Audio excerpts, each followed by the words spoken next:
party, and certainly going to Jeffrey's was not about partying. For a long time, those closest to Andrew Mountbatten Windsor have insisted the public story is incomplete. What people think they know, they say, is only a fraction of what unfolded behind palace doors. Not the whole truth, just the part that could be seen. Former staff and individuals who worked near him quietly repeat the same message. What has surfaced so far is only the first layer, the opening chapter of a much larger account that was never meant to leave the palace walls.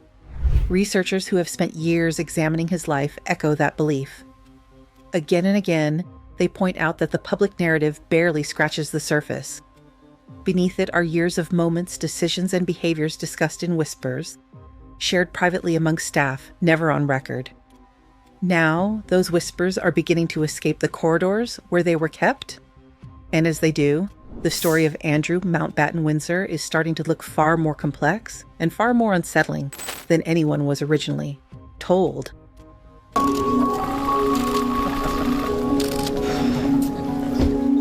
Questions around Andrew's behavior are not new, but in recent years the scrutiny has become sharper and harder to control. Inside Buckingham Palace, the response was measured and deliberate. The hope was that distance would do what explanations could not. His public role was quietly reduced. Appearances became rare. Statements stopped. Interviews were avoided entirely.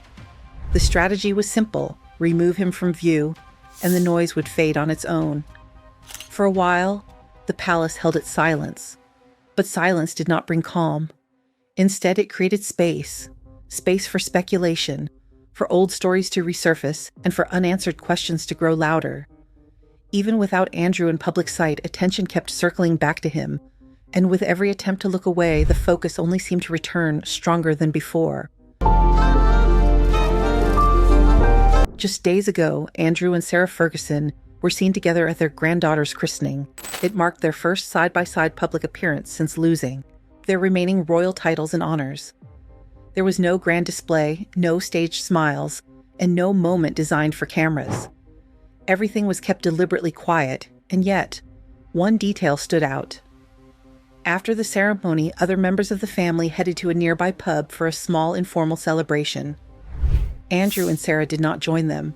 Instead, they left early, without attention, without explanation. To many watching closely, that choice spoke volumes. Even within the private circle of the family, the old closeness no longer seems to exist. And once again, nothing was said, but everything was understood.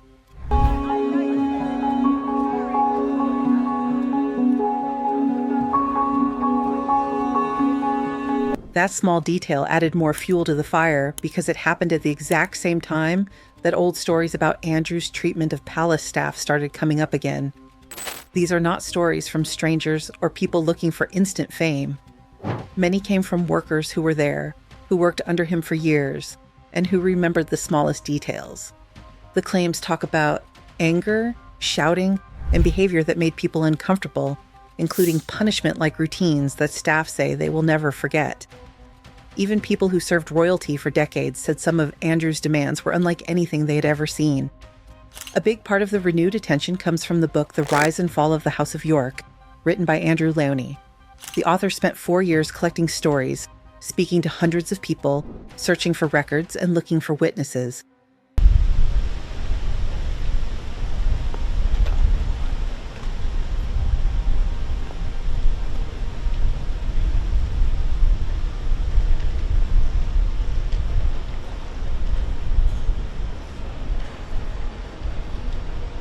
Even after all that work, he says he reached only a fraction of those who had stories to share.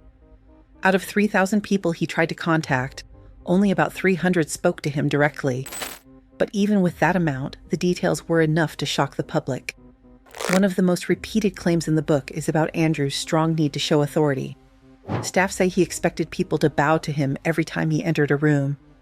It was not enough to bow once during the day. It had to be done every time, and it had to be done correctly.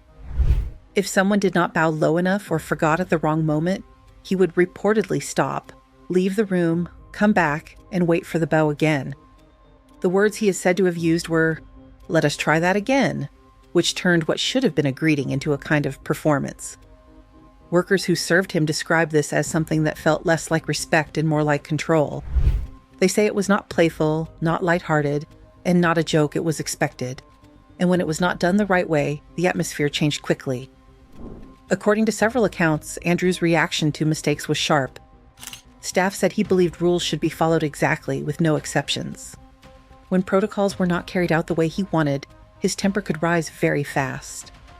The book even mentions arguments between him and Sarah Ferguson that were so heated that other people had to step between them more than once. The claims do not stop at shouting or raise voices. Workers shared memories that feel both strange and hard to forget. One man was reportedly removed from his role simply because Andrew did not like a mole on his face. Another staff member allegedly lost their job because their tie was made of nylon instead of silk. These decisions left many feeling that the rules were not about standards, but about personal taste and, most of all, power.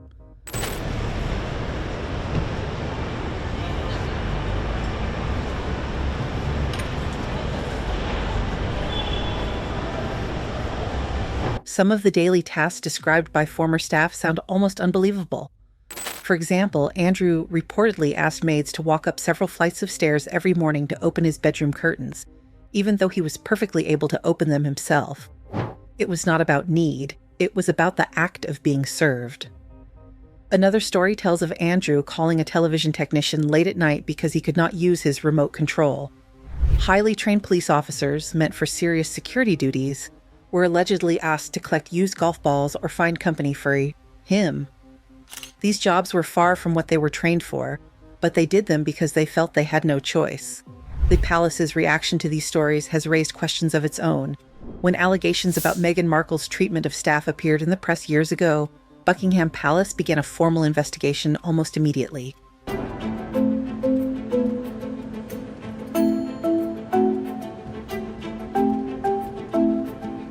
But when similar or even stronger stories about Andrew floated in private circles, insiders say the palace prepared for complaints that never officially came forward.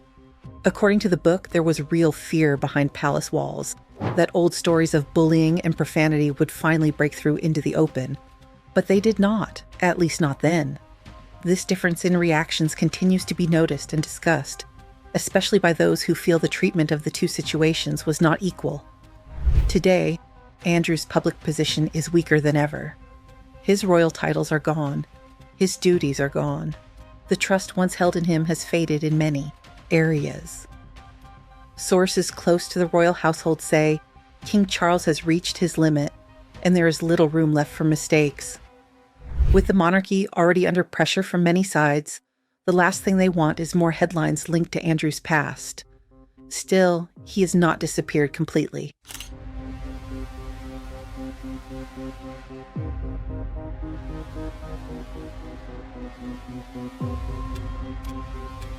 His appearance at the recent christening shows that he is still around, still connected to the family, still showing up in moments that should be simple, but become complicated because of his presence. Every time he is seen, the debate starts again. Can he ever return to public duties? Should he be allowed to? And if he does return, what would that say about the monarchy's values? Behind all of this, the emotional weight seems to fall hardest on Sarah Ferguson.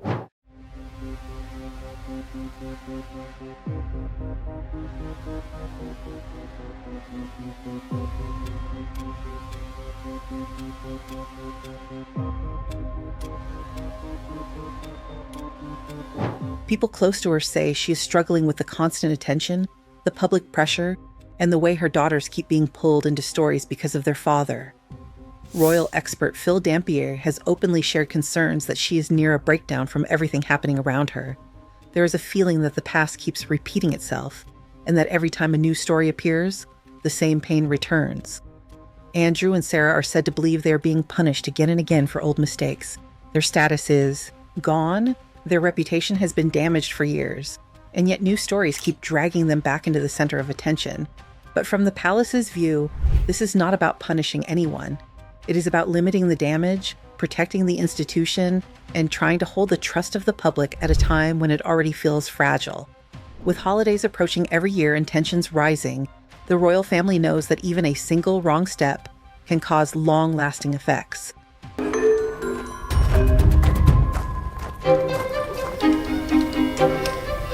This pressure has grown even tighter because of the reappearance of photographs showing Andrew with Jeffrey Epstein in private settings. These images are not new, but their resurfacing has reopened wounds that never fully healed. The expressions, the background, and the relaxed atmosphere in these photos remind many people of the questions that still have no clear answers.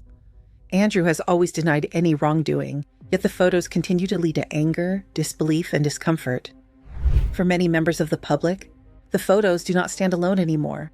They now sit beside the claims of shouting at staff, demanding bows, and punishing mistakes. When everything is looked at together, the picture feels heavier. Royal watchers say the heart of the issue is not just what was done, but how it connects to his attitude around power.